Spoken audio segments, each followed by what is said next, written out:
नमस्कार, आप देख रहे हैं एक न्यूज़ 24 और मैं हूं आपके साथ तृप्ति। बिहार में इस साल विधानसभा चुनाव होने वाले हैं और उससे पहले राज्य की राजनीति में हलचल तेज हो गई है।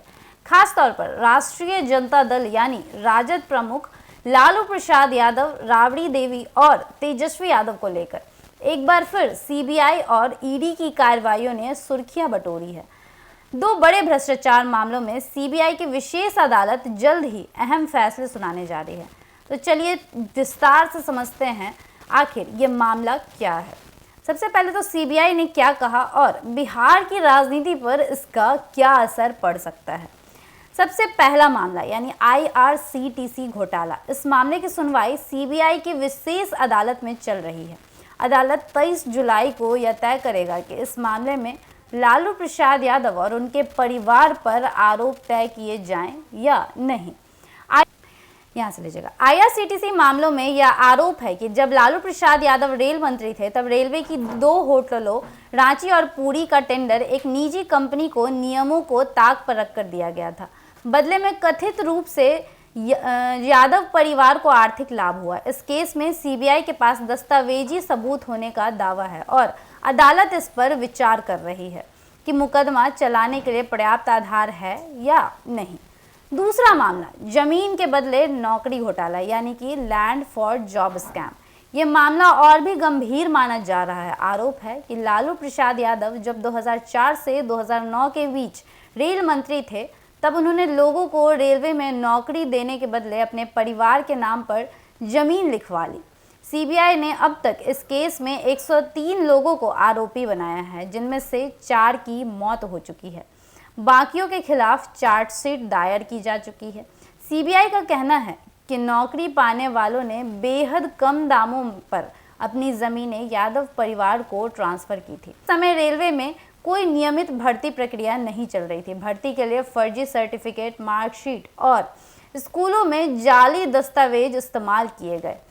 इवन एक स्कूल का नाम लिया गया है जिससे सीबीआई की तरफ से विशेष लोक अभियोजन डीपी सिंह और वरिष्ठ वकील मनु मिश्रा इस मामले में बहस कर रहे हैं। अब तक वे 25 आरोपियों के खिलाफ बहस पूरी कर चुके हैं। सीबीआई की योजना है कि अगले महीने तक पूरी बहस खत्म कर ली जाए, जिसके बाद अदालत आरोपियों को अपनी बात रखने का मौका देगी। इसके बाद अदालत यह फैसला सुनाएगी कि आरोप तय किए जाएं या नहीं। महत्वपूर्ण बात यह है कि राष्ट्रपति द्रौपदी मुर्मू ने भी इस मामले में एक नया मोड़ ला दिया है। उन्होंने हाल ही में प्रवर्तन निदेशालय यानी कि ईडी को मनी लॉन्ड्रिंग मामले में लालू प्रसाद यादव पर मुकदमा चलाने की मंजूरी दे दी है।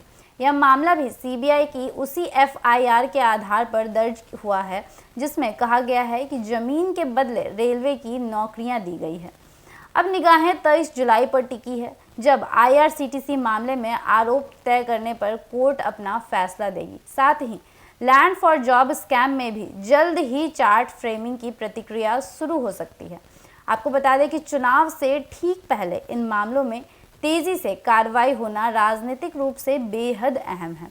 अगर आरोप तय होते हैं तो इसका सीधा असर राजद और तेजस्वी यादव की छवि पर पड़ेगा, जो इस समय महागठबंधन में मुख्यमंत्री चेहरा माने जा रहे हैं। बिहार की सियासत में यह मुद्दा एक बार फिर भ्रष्टाचार बनाम विकास की बहस को जन्म दे सकता है। एनडीए और बीजेपी इस मुद्दे को चुनावी हथियार की तरह इस्तेमाल कर सकते हैं, जबकि राजद इसे राजनीतिक साजिश करार दे सकता है।